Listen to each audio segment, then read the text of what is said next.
Assalamualaikum warahmatullahi wabarakatuh.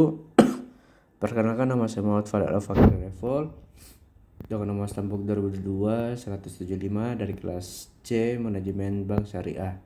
Jadi video kali ini saya akan menjelaskan kembali tentang materi konsep ekonomi Islam dan transaksi yang dilarang. Jadi konsep ekonomi Islam adalah sistem ekonomi yang berlandaskan pada syariat Islam, bersumber dari Al-Quran dan As-Sunnah.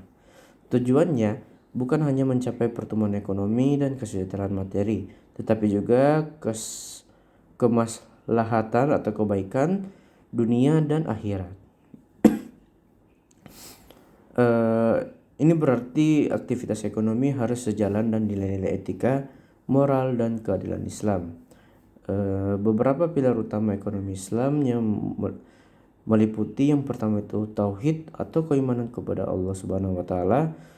Semua aktivitas ekonomi harus didasarkan pada kesadaran bahwa segala sesuatu berasal dari Allah dan akan kembalinya.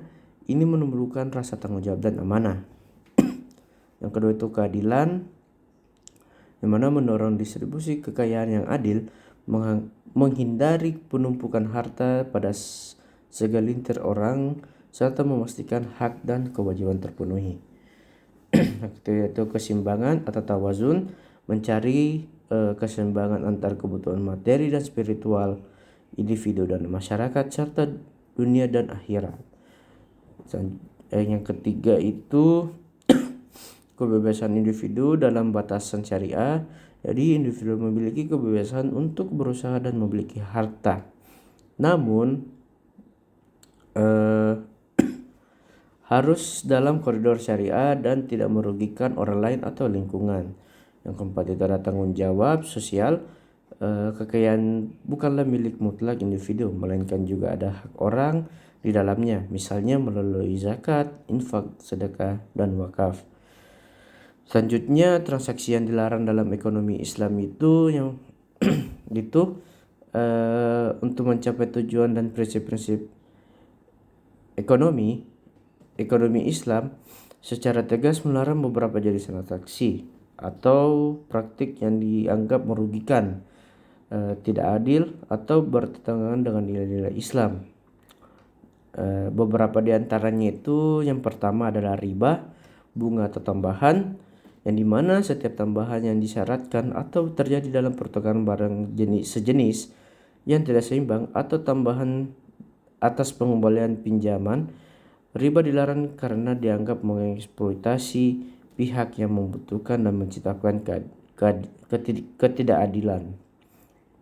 Yang kedua itu gharar atau ketidakjelasan, atau juga bisa disebut spekulasi berlebihan, yang dimana ketidakpastian atau ketidakjelasan yang berlebihan dalam suatu kontrak yang dapat menyebabkan kerugian salah satu pihak.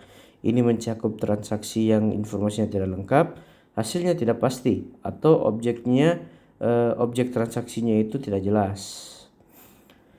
Yang tiga itu ada maisir atau bisa disebut judi atau perjudian. Jadi segala bentuk permainan atau transaksi yang melibatkan taruhan di mana keuntungan suatu pihak bergantung pada kerugian pihak lain tanpa adanya kontribusi produktif atau usaha yang jelas. Yang keempat itu ada batil atau tidak sah dan batal. Jadi transaksi yang secara intrinsik tidak memenuhi syarat sahnya akad menurut syariah atau objek transaksinya adalah haram. Yang kelima itu ada iktikar atau penimbunan barang.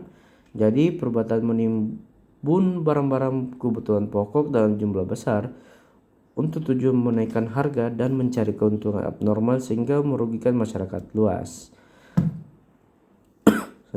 Yang keenam itu ada tadlis atau penipuan atau kecurangan.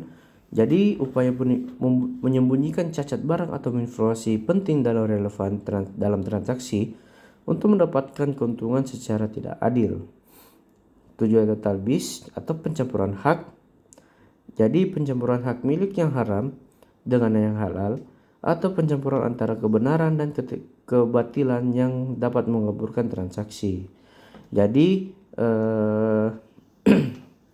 memahami konsep dasar dan larang-larang ini adalah sebuah kunci untuk menjalankan aktivitas ekonomi yang sesuai dengan nilai-nilai Islam dan berkontribusi pada terciptanya keadilan serta keselamatan masyarakat. Itulah beberapa penjelasan dari saya tentang materi ini, materi tentang konsep ekonomi Islam dan transaksi yang dilarang. Sekian dari saya, bila ada kesalahan kata atau yang kurang jelas mohon dimaafkan. Sekian, terima kasih dan wassalamualaikum warahmatullahi wabarakatuh.